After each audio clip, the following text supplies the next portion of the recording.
শরিয়া আইন নিয়ে মানুষের মধ্যে তর্ক বিতর্ক চলছে। এক পক্ষ মনে প্রাণে বিশ্বাস করে যে এই দেশে শরিয়া আইন প্রতিষ্ঠাই একমাত্র সমাধান, আবার অন্যদিকে অনেক মানুষ শরিয়া শব্দটাই ভয় পান। তাদের কাছে এটা মানে মধ্যযুগীয় শাস্তি, নারী অধিকার সংকুচিত হওয়া, চরমপন্থার ঝুঁকি। তাই শরিয়া আইনের প্রপার অর্থটা জানা জরুরি। অনেকেই ভাবেন শরিয়া আইন মানে একটা ফিক্সড আইনের বই যেটা সব মুসলিম দেশে একইভাবে চালু আছে, কিন্তু বাস্তবতা একটু কমপ্লেক্স। ফার্স্ট অফ অল, শরিয়া শব্দের আক্ষরিক অর্থ হলো উৎস বা পানির দিকে যাওয়ার সোজা পথ। ধর্মীয় পরিভাষায় আল্লাহ তাআলা মানুষের কল্যাণের জন্য যে জীবন ব্যবস্থা ও দিক নির্দেশনা দিয়েছেন তাই হলো শরিয়া। এর মূল উৎস দুইটি, কোরআন ও সুন্নাহ। কিন্তু আধুনিক যুগের সব সমস্যার আইনি ধারা এখানে লেখা নেই। তাহলে যুগের সাথে সাথে আইন কিভাবে তৈরি হয়? এখানে আসে ফিকহ বা আইন শাস্ত্র। ইসলামী স্কলাররা ইজমা মানে ঐক্যমত ও কিয়াস বা যুক্তি ও সাদৃশ্যের উপর ভিত্তি করে কোরআন হাদিসের মূল বাণীকে মানুষের উপযোগী আইনে রূপান্তর করেন। কিন্তু এর ব্যাখ্যা একটা নয়। ইমাম আবু হানিফা, ইমাম শাফিঈ, ইমাম মালিক অথবা ইমাম হাম্বল, তারা প্রত্যেকেই যুগের প্রয়োজনে অথবা ভৌগোলিক বাস্তবতায় এই আইনের ভিন্ন ভিন্ন ব্যাখ্যা দিয়েছেন। অর্থাৎ শরিয়ার মূল ভিত্তিটা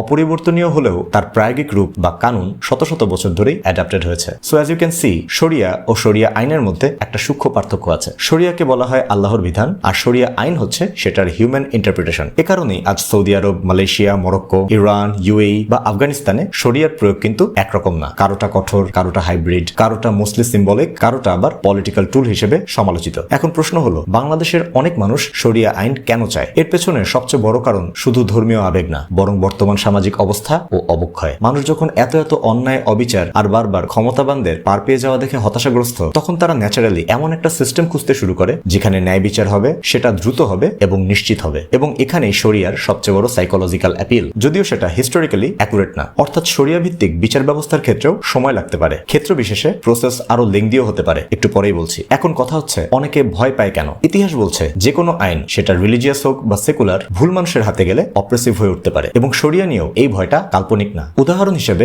আফগানিস্তানের তালেবান শাসনকে প্রায় সমালোচনা করা হয়। ক্রিটিক্সরা অনেকদিন ধরেই বলছেন যে সেখানে নারী শিক্ষা, স্বাধীনতা ও ভিন্ন মত কঠোরভাবে সীমিত করা হয়েছে। নাইজেরিয়ার কিছু অংশেও একই ঘটনা ঘটেছে। আবার পাকিস্তানের হুদুদ অর্ডিন্যান্স নিয়েও বহু বছর বিতর্ক ছিল। সমালোচকরা বলতেন কিছু ক্ষেত্রে ধর্ষণের মামলাগুলো এভিডেন্সিয়ারি কনফিউশনের কারণে আরো জটিল হয়ে যেত, ভার্ডিক্ট জানাতে আরো সময় লাগতো। এছাড়াও লিবারেল মানুষদের ভয়টা মূলত অন্য জায়গায়। তাদের আশঙ্কা হলো, রাষ্ট্র যদি ধর্মীয় আইনকে অ্যাবসলিউট ট্রুথ হিসেবে প্রতিষ্ঠা করে, তাহলে ভিন্ন মত, সংখ্যালঘু অথবা বাক স্বাধীনতা ক্ষতিগ্রস্ত হতে পারে, কারণ ইতিহাসে এমন নজির রয়েছে। তবে ইতিহাসের অন্য একটা দিকও আছে। খলিফা ওমরের সব ঘটনাগুলো আমরা ছোটবেলা থেকেই পড়ে এসেছি। সেই ক্ষুধার্ত শিশুর বাড়িতে নিজের পিঠে করে খাবার নিয়ে যাওয়া, অথবা অপরাধের দায়ে নিজের ছেলেকেও বিচারের আওতায় আনা, এটাই ছিল শরিয়ার মূল চেতনা। শাসক নিজে আইনের বাইরে না, বরং আইনের সবচেয়ে বড় দায়বদ্ধ ব্যক্তি। অথবা বাইতুল মালের কথাই ধরুন, সেখানে ভিন্ন মতের মানুষদেরও সমান অধিকার ছিল। মক্কা বিজয়ের পর বিরোধীদের জন্য নিরাপত্তা ছিল, নারীরা নিরাপদ ছিল, শিশুরা নিরাপদ ছিল। তার মানে পার্থক্যটা যে মানুষ আইন চালায় তার নিয়তে, জবাবদিহিতায় আর চরিত্রে।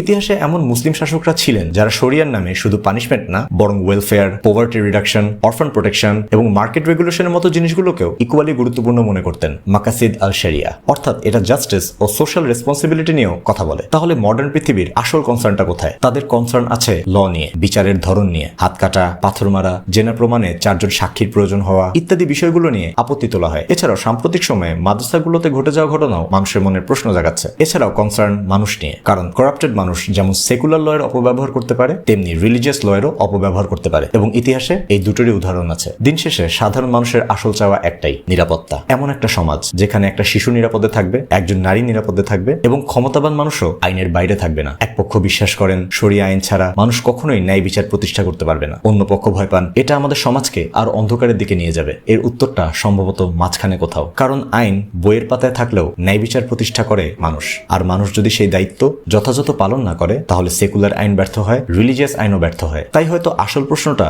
শুধু কোন আইন সেটা না, আসল প্রশ্ন হলো সেই আইন বাস্তবায়ন করবে কারা।